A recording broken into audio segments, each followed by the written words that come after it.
Bueno, ya nos vamos despidiendo de las joyas de Tierra Santa. Quiero recordarles que Tierra Santa no solo va desde la totalidad de Israel hasta Creta, en Grecia.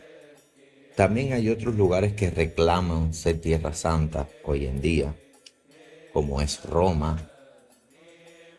Y yo digo, bueno, pues si vamos a poner Roma hay que poner también a España, a Francia, incluso los Balcanes. Podemos decir que también son Tierra Santa. ¿Qué sucede? En todos los lugares, incluso América, podríamos decir que también es Tierra Santa, porque fue el lugar continental, un continente entero, desde el actual Canadá hacia la Tierra de Fuego en Argentina, toda esa región fue, vamos a decirlo de cierto modo, convertida a la cristiandad, al cristianismo, sobre todo a la vertiente católica. Estados Unidos y Canadá no experimentaron esto, sí lo experimentaron con misioneros anglicanos y protestantes, pero realmente podríamos decir hasta que América también. ¿Por qué Tierra Santa la enclavamos entre Israel, desde todo lo que es Israel, Palestina, Jordania, Líbano, que hace poco hablamos, que podía estar perfectamente, Grecia, Turquía, Siria, Irak? ¿Por qué decimos que estos son lugares de Tierra Santa? ¿Por qué es que ocurren en estos lugares hechos de la vida de Jesús y de sus apóstoles? Por tanto, Roma reclama también ser Tierra Santa, porque ahí estuvo el apóstol Pedro. Pero si vamos a la realidad, también entonces España es Tierra Santa, porque estuvo Santiago Apóstol. Entonces hemos reducido Tierra Santa a Jerusalén, tierra de nuestro Señor, donde se escriben los evangelios. Hoy nos despedimos ya de Tierra Santa. Se está preparando otro material con algunos lugares que están fuera de Jerusalén, algunos fuera de Israel, que también son santos lugares. Pero hoy terminamos con este descubrimiento de Tierra Santa, de Jerusalén y algunos lugares. También nos falta Belén, nos falta Nazaret. Pero de esto hablaremos en otra serie que prepararemos sobre los lugares de Tierra Santa que no son Jerusalén, que no están en Jerusalén. Terminamos este viaje en el cenáculo. El cenáculo es una planta alta. Debajo está una sinagoga actualmente, donde se dice que está enterrado está la tumba del rey David. El cenáculo es donde el Señor hace la Pascua, celebra la Pascua, y donde en Pentecostés aparece a sus discípulos. La adquisición del cenáculo, según los Hechos 2:44, muchos creyentes en Jesús ponían sus bienes en común, y esta casa pasaría a ser lugar común de los cristianos. Este lugar se consideró la nueva Sión, anunciada por los profetas. Lo que se sabe es lo que han dicho algunos contemporáneos, no de Jesús, sino de los primeros asentamientos cristianos. Por ejemplo, Epifanio de Salamina, eh, estamos hablando ya del siglo IV, dice que la iglesia que los primeros cristianos crearon fue el lugar de la última cena, que realmente lo que hay que considerar como la primera iglesia es la última cena, el lugar donde quedó el recuerdo de lo que hacemos en la misa, que es rememorar la pasión y resurrección de Cristo a través de la Eucaristía.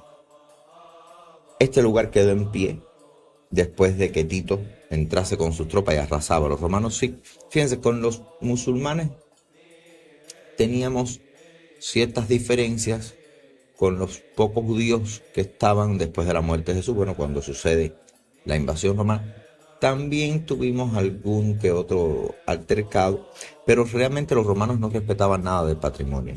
Solo ellos, su patrimonio era lo que les interesaba, no el resto.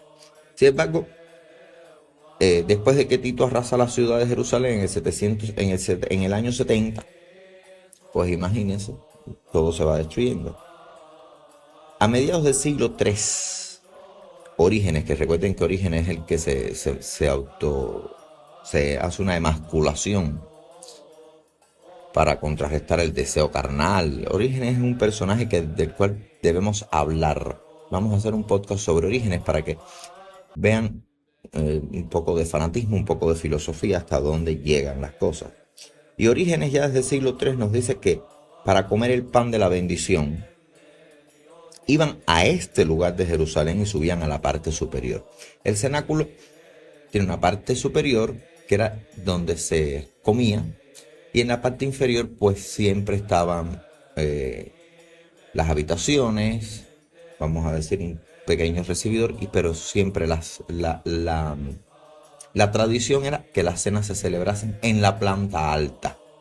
Hoy la mayoría de nuestras casas tienen el lugar de cenar en la primera planta, los dormitorios arriba, pero en la época romana siempre fue al revés. Se dice que por un problema de que era más fresco, podía albergar más personas, y Orígenes nos habla de esto.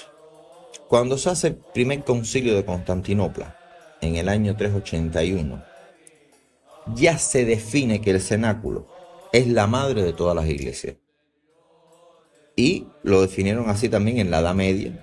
San Juan Damasceno y Guillermo de Tiro lo dan como un lugar certero, como la verdad de la verdad, que es la primera iglesia, es la primera. Ahora, Egeria, que es una peregrina hispano-romana, una mujer que va buscando, como mismo hizo Santa Elena, buscando los santos lugares, hace un viaje a Tierra Santa, era una mujer peregrina. El viaje lo realiza entre el 381 y el 384, pero la fecha realmente no coincide con los datos que a veces da. Pero ustedes saben que en la historia, siempre les digo, unos ponen fechas de más y otros fechas de menos, y lo que se saca es un compendio. No es que va entre el 381 y el 384. O sea, no es que está 3 años en Jerusalén, sino que puede ser que haya ido en el año 381 o en el 384, en el 384. Ella escribe que en la iglesia de Sion es donde se conmemora la última cena, y se conmemoraba también la aparición de Jesús resucitado a los apóstoles. Según los peregrinos que van llegando, entre ellos la misma Egeria, dice que en la iglesia se hallaba la columna de la flagelación. O sea, la columna la tomaron y la llevaron hacia allí, la flagelación, donde a Jesús lo azotan. Perdón. El 15 de septiembre del año 387, el obispo de Jerusalén, Juan II, consagra la basílica de Santa Sion o Agia Sion. Cirilo de Jerusalén, seguimos en el siglo IV, porque es que entre el tercer y cuarto siglo es que esto viene a tomar un auge. Dice que Pentecostés era el recuerdo principal que se celebraba en el Monte Sión, muy ligado a la sala superior, llamada la sala superior de los apóstoles.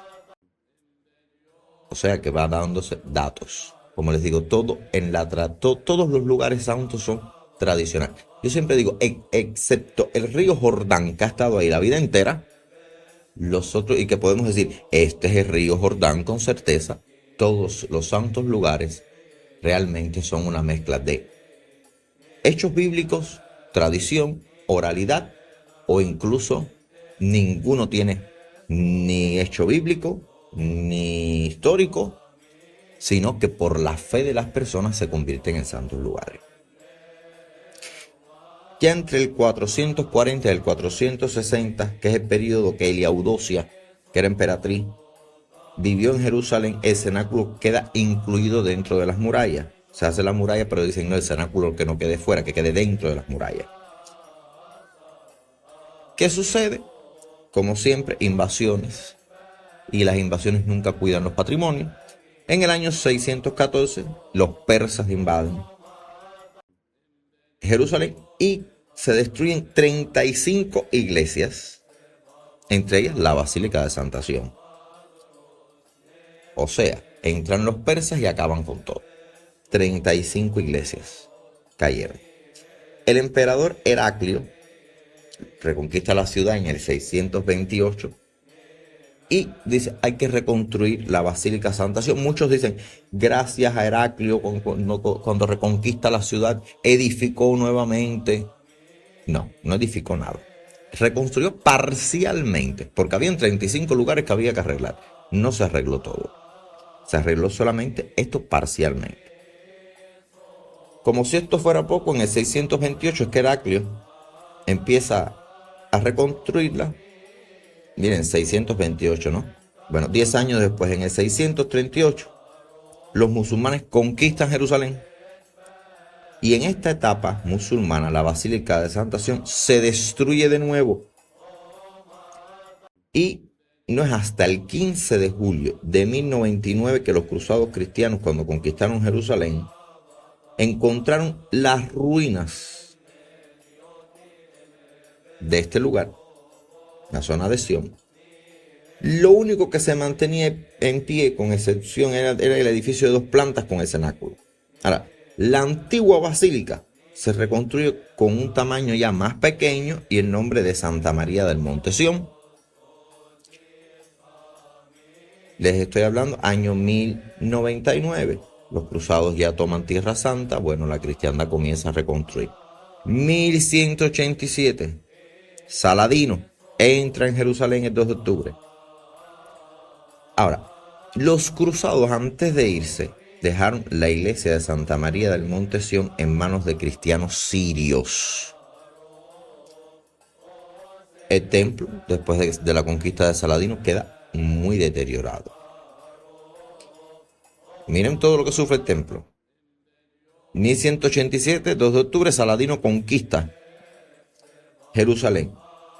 En 1212 es que Wilibrando de Rotemburgo, en el 1212, hace un peregrinaje a esa zona y encuentra en pie un monasterio de monjes canónicos, antiguos canónicos de San Agustín, que estaba habitado entonces por monjes sirios tributarios. Se llamaba tributario a todo el que le pagaba un impuesto a los musulmanes por ser cristiano, por tener, era como una renta. Las mezquitas no pagan, por supuesto. Las mezquitas no pagaban impuestos con Saladino. Saladino, recuerden que tuvo un poco de bastante cortesía con los cristianos, porque Saladino no destruye el patrimonio. No es Saladino quien destruye el patrimonio. Saladino, cuando destruye el patrimonio, es porque los cristianos le hicimos algo. Y al contrario, cuando los Saladinos nos hacían algo y no nos gustaba, nosotros destruíamos también lo de ellos. Pero con Saladino hubo una época en la que se firman incluso acuerdos, intercambio de presos, intercambio de secuestrados, podríamos decirlo así, no prisioneros de guerra. También había misioneros que se habían quedado dentro.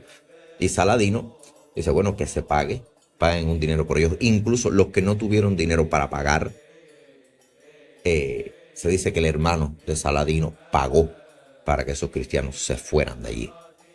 También debemos recordar que en esta época estaban los franciscanos también, pero estaban los hermanitos mercedarios, ya se formaban. Tiempo después se estaban formando, pero ya desde esa época había hermanitos mercedarios. ¿Qué eran los mercedarios? De esto hablaremos el día de la Virgen de la Merced, que es el 24 de septiembre. Vamos a hablar de los mercedarios. Pero los mercedarios lo que hacían era cambiarse ellos por prisioneros cristianos. O sea, un mercedario iba y decía, ¿cuántos hombres usted tiene secuestrados peregrinos? Tengo 30 hombres. Bueno, pues usted entregue esos 30 hombres y toma estos 30 hermanos por ellos. Fíjense por qué se llama hermanos mercedarios. ¿Cuál fue su primer propósito? Es algo de la historia que a veces se borra, que a veces no se quiere entender, que a veces se justifica y dicen no fueron los... No, sí se hicieron este tipo de cosas. Los tributarios eran estas personas que posteriormente Saladino dijo, bueno, aquí para vivir, si ustedes quieren seguir viviendo entre nosotros y conservar sus templos, hay que pagar un impuesto. Y como estaban los sirios, que por supuesto los sirios y los sarracenos se entendían un poco mejor, pues estos monjes sirios daban un tributo a los sarracenos. Por eso es que van a oír mucho la palabra monjes tributarios. Bueno, ¿a qué tributan? Bueno, es el que da dinero para estar allí. Es un impuesto fiscal por la propiedad, por la renta. O sea, ya Saladino incluso había creado un sistema económico para sostener su conquista. Ahora, estos monjes sirios enseñaban este cenáculo a los peregrinos, lo cual quiere decir, siempre digo, viendo estos hechos, si Saladino hubiese tenido algo muy en contra, un odio muy visceral contra los cristianos, ¿por qué los monjes sirios enseñaban como especie de un museo el cenáculo a los peregrinos? Quiere decir que había peregrinaje a Tierra Santa y que se permitía. Los sarracenos permitieron eso de los cristianos. Ahora, cuando viene el sultán Melk el Muazzam en 1219, se destruye prácticamente el templo. En 1244, los oresnitas lo destruyen casi por completo. Nada más que dejan una parte dedicada a la última cena, pero una partecita, Y así continúa. En 1288, Fray Ricoldo da Montecroce indica que el cenáculo lo convierte en una mezquita. Recuerden que Saladino y otros sultanes decían, no, esto no se convierte en mezquita. Saladino sí convirtió algunas iglesias en mezquita. Pero el sultán Melk el Muazzam lo que hace es ser muy recto, muy directo. Un ataque muy frontal, y sí lo convirtió realmente en mezquita. Ya en el 1288, Fray Ricoldo nos habla de esto. Se dice que en el siglo XIII los franciscanos ya estaban en la región, porque en el archivo histórico de la custodia de Tierra Santa hay un documento de 1247 que habla de la presencia de franciscanos en el Senado. Realmente no hay pruebas de que los franciscanos hayan estado en el cenáculo en el siglo XIII. Se duda de esto. Porque fíjense, en el 1288, cuando Ricoldo llega a Jerusalén, lo que hay entre las ruinas son algunas salas santas, y en un altar de ese lugar, en el cachito que dejaron para la última cena, celebran misa. Se predicaba con mucho miedo de ser asesinado por los musulmanes, y ahí no había libertad religiosa. Pero él no menciona la presencia de franciscanos en el lugar. Y Ricoldo lo dice todo. Llegué, vi quién estaba, quién no estaba, quién pasó, quién no pasó. Pero no habla de franciscanos. Por tanto, podría ser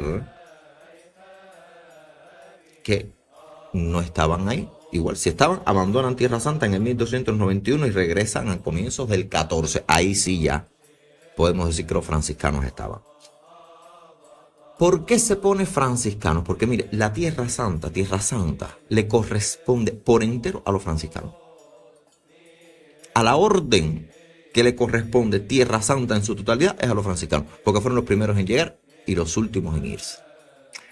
Pero recuerden que había nuevas órdenes, como la orden de San Agustín ya estaba.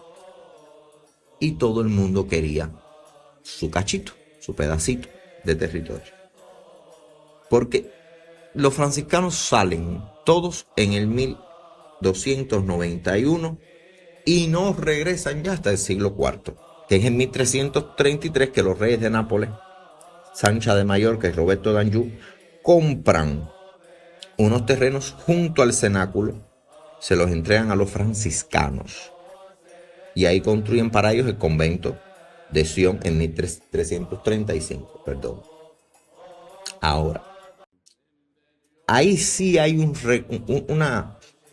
especie de verdad histórica, porque sí se sabe que Sancha fue la que le dice a su esposo Roberto Danjou, Sancha de Mallorca, le dice a Roberto Danjou, mira, vamos a comprar un terreno para dárselo a los franciscanos porque son los que siempre han reclamado el derecho de Tierra Santa. Vamos a darle este pedacito y que hagan ellos ahí un convento. Y lo hacen en 1335. El coste del terreno fue de 5 millones de escudos. Los reyes de Nápoles pagaron, como diría en España, tocateja, los 5 millones de escudos, sin dudarlo. Y también entraba en el acuerdo de los 5 millones que se cediese el Santo Sepulcro y el cenáculo. Ya quedan a cargo de los frailes franciscanos. Ya los franciscanos tienen el Santo Sepulcro y el cenáculo por los 5 millones que paga Sancha de Mallorca y Roberto Danjou. Quedan a cargo los frailes franciscanos, se alojan en el convento Sion. La custodia de Tierra Santa, como he dicho, siempre ha sido de los franciscanos. Y esto, ya llegó un momento que los franciscanos decían, ¿de quién es Tierra Santa? De los franciscanos, pero era algo de boca, de oídas. Es el Papa Clemente VI, con 2 bulas, una que hace el 21 de noviembre de 1342, que era Gracia Agimus, y la Nuper Carissime, que le cede Tierra Santa el total, o sea, la organización de Tierra Santa, la creación, la custodia, la vigilia, lo que querramos ponerle, a los franciscanos. Prácticamente le cede a los franciscanos todo este lugar. Solimán I, en el 1517, por eso siempre digo que la felicidad dura poco, conquista Jerusalén. En 1523 los turcos obligan a los franciscanos a irse del cenáculo. En 1551 se le ordena abandonar el anejo convento de Sion, o sea, con Solimán todos los turcos sacan a todos los franciscanos nuevamente. En el 1551 ya ahí no hay nadie. En 1559 los franciscanos establecen la sede central de Tierra Santa en el monasterio de San Salvador, a poquita distancia de Monte Calvario. Y esto sigue así. A partir de 1806 se le permite a los franciscanos visitar el cenáculo por amistad y a cambio de propinas y regalos. Se vuelve al tributo. Siguen siendo franciscanos tributarios. Y amistad porque, bueno, había que hacer la paz con las personas, no quedaba de otra. A partir del 1831 los franciscanos y los peregrinos pueden visitar el cenáculo el Jueves Santo y en Pentecostés. Esto sucede en 1806 y a partir de 1831 llega una relativa normalidad. En el 1936, los franciscanos fundan un nuevo convento junto al cenáculo con el nombre de San Francisco Cenaculum. En el año 1948, los israelíes abren la parte superior del cenáculo a la visita de los peregrinos y se dejó a los franciscanos peregrinar al mismo en Jueves Santo y Pentecostés, mientras que la parte inferior los israelitas transforman esto y hacen una sinagoga donde está la tumba del rey David. En este cenáculo ha ido casi todos los papas, desde Pablo VI, que rezó allí por la paz en el mundo el 6 de enero del 64, Juan Pablo II celebró misa el 23 de marzo del 2000, Benedicto XVI reza Regina Coeli el 12 de mayo del 2009 y el Papa Francisco celebra misa el 26 de mayo de 2014, coincidiendo con que al lado está Agia María o la Abadía de la Dormición, que es donde ese mismo día, mientras él celebraba la misa, arrojan una caja de madera llena de cruces, lo arrojan judíos ultraortodoxos y extremistas para que eso ardiese y todo se volviese a quemar. Habían puesto Jesús, hijo de la grandísima señora. Les digo esto porque no voy a llenarme la boca de pecado, pero realmente el recibimiento allí fue duro, porque entre los grafitis que decían barbaridades como esta, y les digo que decía Jesús, hijo de, no precisamente de María, es para que vean un cachito de lo que escribieron. Y por si fuese poco, mientras el Papa seguía la misa, se arroja una caja de madera incendiada, cruces de madera incendiada. Cuando las sueltas en el templo, todas se regaron y aquello fue un incendio que se frustró, era un atentado y se frustró. Ahora bien, hay una duda que siempre asalta y que se ha tomado como una verdad. Dicen que esta casa era la casa de la madre de Marcos el evangelista. En Hechos 12, entonces se dice que cuantos de los primeros cristianos se habían juntado en casa de María, la madre de Juan, al cual le dan el sobrenombre de Marcos. Por eso se piensa que sea Marcos el evangelista. Y que el cenáculo estaba en la casa de su madre. Esta creencia, créanlo o no, se adopta desde el siglo IV. Se dice que después de la última cena, Marcos los acompañó a la casa desde la casa de su madre hasta el huerto de los olivos. Papías de Hierápolis entre los siglos I y II dijo que, recogiendo una tradición legada por un tal Juan el presbítero, que el niño que salió corriendo con el arresto de Jesús en el huerto de los olivos mencionado en Marcos era el propio Marcos. Esta es la salida que dicen que cuando van a arrestar a Jesús, un muchacho sale desnudo, solamente cubierto por una sábana. Los soldados tratan de agarrarlo, le quitan la sábana y el muchacho corre desnudo. De ahí ha salido todas las interpretaciones que quieran hacerse. Yo realmente no hago interpretaciones de nada. Muchos dicen que así el Señor dentro de la cueva con el muchacho, y por qué el muchacho salió desnudo, y por qué la sábana, y por qué los soldados cuando agarran al muchacho se quedan con la sábana en la mano y él corre desnudo, que hacía ese hombre desnudo ahí. Bueno, señores, no vamos a ponernos a pensar y a hacer hipótesis que no conducen a nada. No conducen a nada porque además no tienen importancia. Ahora, realmente toda esta historia de que era la casa de Marcos se cae en el mismo evangelio. Porque en el evangelio dice el Señor: vayan, verán un hombre que va cargando agua, díganle que el Señor quiere pasar allí la Pascua. Y van a encontrarse en un lugar en los altos que está dispuesto para una cena. Díganle que ahí el Señor quiere cenar la Pascua. Por tanto, a pesar de que esta creencia es del siglo IV, ¿qué pasa? Los coptos tienen a San Marcos como su descendencia apostólica. Como mismo nosotros tenemos a María de Magdala, ellos tienen a Marcos.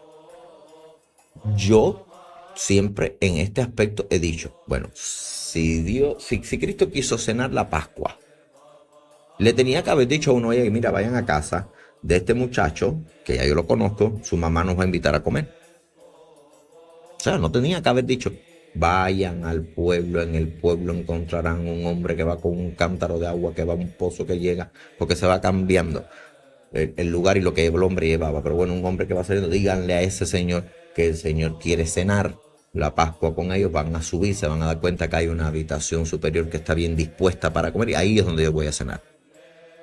O sea, el evangelio no dice en ningún momento que sea la casa de un conocido, porque si no, ¿para qué Cristo va a hablar tanto? Le tenían que haber dicho a los apóstoles, porque los apóstoles dijeron: ¿dónde vas a pasar la Pascua? Él tenía que haber dicho: la voy a pasar en casa de la madre de Marcos o de Juan, porque Juan le de sobrenombre Marcos, para colmo. No sé por qué sobrenombre a Juan le da un sobrenombre de Marcos, pero bueno. Lo más fácil es: Señor, ¿dónde va a pasar la Pascua? Bueno, me invitaron a comer en esta casa. Pero no, el Señor casi que profetiza el lugar donde lo va a hacer, adivina. Y en efecto, cuando los apóstoles van, se encuentran con este hombre y le dicen: mira, el Señor quiere cenar la Pascua aquí. El hombre a lo mejor no era un cristiano, ni creía en Cristo, ni nada, pero el caso es que accede. Todos los judíos en ese aspecto eran hospitalarios. Pero bueno, la Pascua dice: cada uno la comerá en su casa. Así que ahí vamos a tomar como que quizás fuese alguien conocido del pueblo. Y el hombre los lleva al cenáculo, a la parte de arriba, y se dan cuenta que lo que Cristo dijo era real. Estaba un lugar bien dispuesto para acogerlos a ellos. Por tanto, esto de la que es la casa de la madre de Marcos ya está en el siglo IV, se populariza, pero se olvidaron del evangelio, que no dice en ninguna parte que el Señor había convenido celebrar esto en casa no de la madre de Marcos, sino en casa de nadie. porque no da nombre, no dice ve a casa de fulano, ve a casa de esta persona, mira, ve a casa del amigo que nos encontramos en el camino, mira, ve a casa de este muchachito, que es donde vamos a comer, que quiere ser discípulo mío, vamos ahí, o sea, no existe esto en el Evangelio. El Evangelio dice, vayan, ¿dónde va a cenar la Pascua? Vayan, un hombre que se encuentren con estas características, digan, el Señor quiere pasar aquí la Pascua. Y van a darse cuenta que en el segundo piso, ahí hay un lugar que está perfectamente acomodado para pasar allí nosotros la Pascua. O sea, no da nombres ni dice a nadie. Lo del que lo acompaña después Marcos al monte de los olivos, y que es Marcos, un muchachito que sale desnudo, que sale con una sábana y se les retira y sigue corriendo desnudo, que sea Marcos tampoco, porque nunca se le dio nombre, y es Juan el único que lo dice. Por tanto, esta situación del muchacho sigue quedando para algunos, ustedes saben cómo es el morbo, algunos que hacía un muchacho desnudo. Bueno, señores, nosotros no estamos para catalogar ahora tampoco a Cristo, porque es caer en el absurdo, ¿se dan cuenta? Muchas personas han dicho, salió un muchacho desnudo, entonces, ¿qué pasó? ¿Qué era lo? Y señores, mira, a mí me da igual si salió desnudo, vestido, o salió como quisiera haber salido. Muchos, para tratar de, porque es cierto que cuando esto lo lees, muchos dicen, bueno, ¿y qué pasó aquí? Ya entonces vienen los demás. No es que era un ángel del Señor. Señor, lo que usted está haciendo es decir una mentira para tapar algo que, al contrario, la mentira lo que está haciendo es más evidente y reforzando ya la idea que las personas tienen. Entonces, en este aspecto, cuando a mí me preguntan, ¿ese muchacho qué era? Yo digo, no lo sabemos. No lo sabemos. Y entonces, ya por ahí, muchas iglesias, un poco que no tienen un pudor muy, yo digo, no tienen pudor, ya empiezan a decir, esta era porque Cristo era. Yo digo, miren, hay una frase de Cristo que dice, el que quiera seguirme, porque se dice que este pudo haber sido un muchacho que le dice, maestro, ¿qué tengo que hacer para seguirte? Y decirle, deja todo lo que, y le dijo, deja todo lo que tienes y sígueme. Quizá este muchacho siempre se dijo que lo dejó todo. Y cuando dice todo, parece que se le apareció y dijo, mira, ahora no tengo nada, nada más que esta sábana, todo lo he dado a los pobres. Y puede que no haya sido una sábana, sino un manto. O sea que si vamos a hablar de hipótesis, vamos a discutirlas todas. Pero ¿qué importa esto si la pasión fue la misma? Cuando los personajes en una historia, Señor, no cambian el trayecto de la historia, no pueden ser dignos de análisis porque no hacen nada. Malo fuese que se dijese, este muchacho que salió y salió desnudo fue y le dijo a Pilato, Cristo es esto, que habló algo, que cambió el curso de los acontecimientos tal cual lo conocemos. Es como, por ejemplo, salieron y arrestan a una persona. Todo el vecindario sale a ver el arresto. Realmente lo que interesa, ¿quién es? ¿Quién lo arrestó? ¿Quién era el policía? ¿Quién era la persona? ¿Quiénes se montaron en la patrulla con él? ¿Le dieron un golpe? ¿No le dieron? Pero a mí no me interesa decir, en ese momento que la patrulla llegó, el señor que vendía tamales en una esquina se mandó a correr porque tenía miedo de que lo cogiera la policía. Bueno, no cambia la historia. No cambia la historia. Y una señora muy viejita salió y se puso a observar. Bueno, a mí qué me importa eso. Si la viejita no hizo nada. Ahora, sí nos interesan los personajes que cuando montaron al preso en la patrulla y se lo iban a llevar a la comisaría, pues salió una persona y dijo esto es injusto y luchó con... A ese sí me interesa porque ese cambia la historia, ese le da un sentido a la historia. O salieron todo el pueblo y no dejaron que saliese el auto con el apresado. Bueno, eso sí me interesa porque quiere decir que era una persona querida. Pero una persona que sale desnudo, los guardias tratan de agarrarlo y lo único que dice es que se quedan con la sábana en la mano y el otro sigue corriendo desnudo. ¿Qué me cambió a mí la historia? Pues no me la cambió. Con esto llegamos al final de este descubrimiento Tierra Santa. Ya han visto el cenáculo, todo lo que acontece con él. Y hasta un próximo encuentro prepararemos algo más bello. Siempre queremos subir la cultura del pueblo, porque hay que ser, yo siempre digo, con la cultura de una mano, la fe de la otra, somos invencibles. Dios les bendiga y hasta un próximo encuentro. Seguiremos, no obstante, comunicándonos en los podcasts de cada día, que hablamos cosas muy distintas, y creo que le toca ahora hablar de los milagros. que es algo que será una serie de 3 capítulos y que será igualmente interesante. Para mí lo es y espero que lo sean para ustedes por las posturas que adopta esta iglesia, este patriarcado. Muchas gracias.